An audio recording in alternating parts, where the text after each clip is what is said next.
a cricket expert and, of course, sports journalist in Nigeria. Seun Ajidagba joins us this afternoon. Good afternoon to you, Seun. Thank you very much for joining. Thank you, Favour Itwa. Thank you very much, Okpelu Adebari. I've been enjoying the duo. Excellent job you guys are doing. I also want to be in the game. That's why I decided to join people who sabi the game. So it's a pleasure to be here, and we are here to dissect the bowling and batting game of cricket.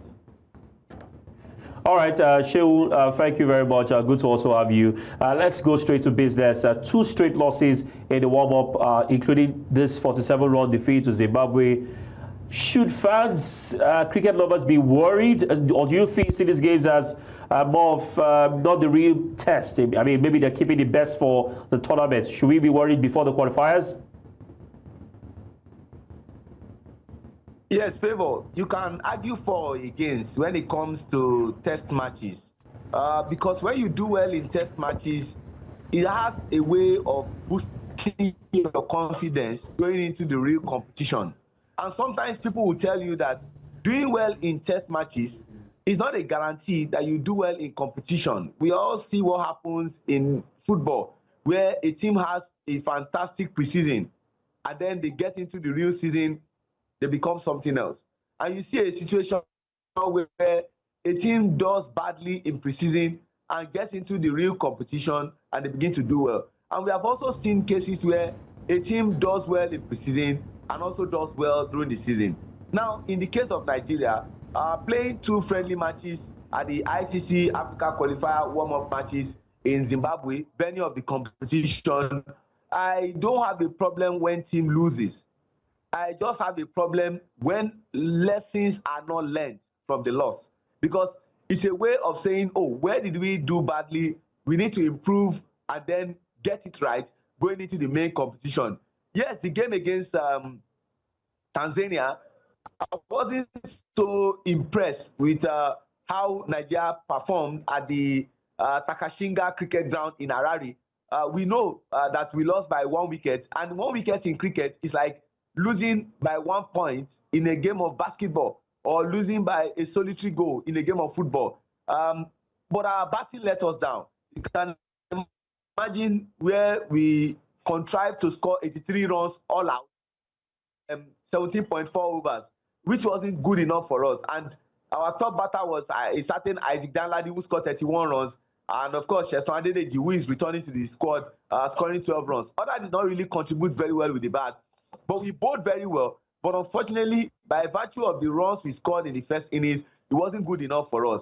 But we improved on that in the second game that we played yesterday. That was at the Harare Sports Club against host Zimbabwe.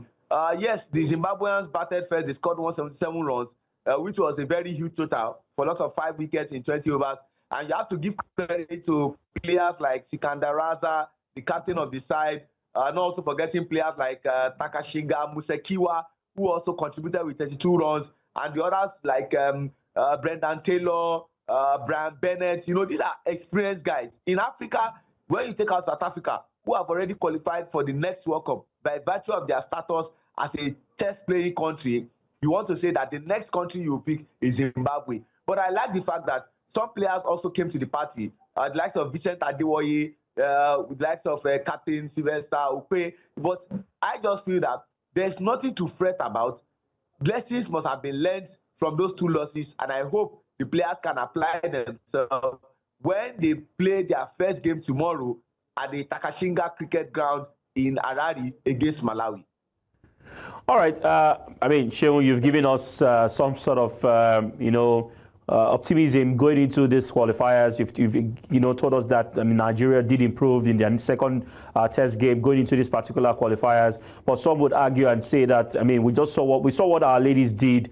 They were to get it out of the 2 spots, but they failed to get it out of them when the qualifiers began in their own category. Now it's the male category, and in cricket in Nigeria, you did want to agree. You might agree with me that the ladies, when you look at what they've achieved and what they are currently doing, the men were still trying to hope and believe. But going into these games, you have Zimbabwe, you have Uganda, you have Tanzania and Botswana.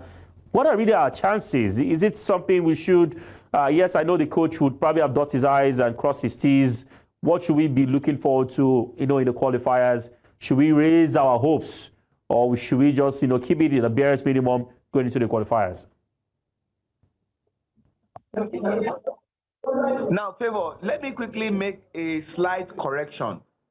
For the competition that is starting tomorrow, and I'm talking about the 2025 International Cricket Council Men's T20 World Cup Africa Regional Qualifier, a competition that qualifies you for the World Cup that is happening in 2026 in Sri Lanka and India. Both of them are co-hosting. And don't forget that India are the defending champion. They defeated South Africa in the last final that was co-hosted by West Indies and United States of America. But that other group we are talking about, Favor, is Group B, where we have Botswana, we have Tanzania, you have Uganda, and you also have a certain Zimbabwe, who are the hosts. But in our own group, we have Malawi, we have Namibia, we have Kenya, and we have Nigeria. And that's why our first game is tomorrow against Malawi at the Takashinga Cricket Club in Harare. Then the next game for Nigeria would be on Sunday. That is against Namibia at the Harare Sports Club. And then we'll now play on Tuesday against Kenya at the Takashinga Cricket Club. I've always said something, that while I understand, Favor, that Namibia and Kenya are ranked ahead of Nigeria, I've always said that impossibility is nothing. Nobody ever saw it coming that the Under-19 World Cup qualifier in Africa that happened in Rwanda, that Nigeria was going to beat Zimbabwe, a country that is ranked ahead of them. Nobody ever thought that getting into Malaysia early this year, that Nigeria was going to be beating a team like New Zealand, which is a test-playing country, and a semi-finalist at the inaugural edition in South Africa. Nobody ever thought that Nigeria female team, the Under-19, was going to be beating a country like Ireland, a team that got into the Super Six. Even the female team that you mentioned, I appreciate that you mentioned them. They have been our shining light, no doubt.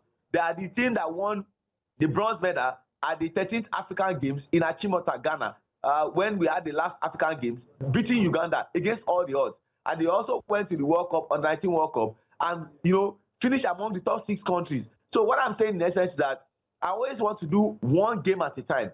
Our first game is against Malawi. Once we beat Malawi, I know Namibia, when you take out South Africa, you take out Zimbabwe, the next country you mentioned is Namibia. We can compete favorably with Namibia and then compete favorably with Kenya. What I've always told the boys is that apply yourself. When you are bowling, you bowl tidily, ensure that you get the wicket. And when you are batting, you score intimidating runs that will be difficult for your opponent to surpass.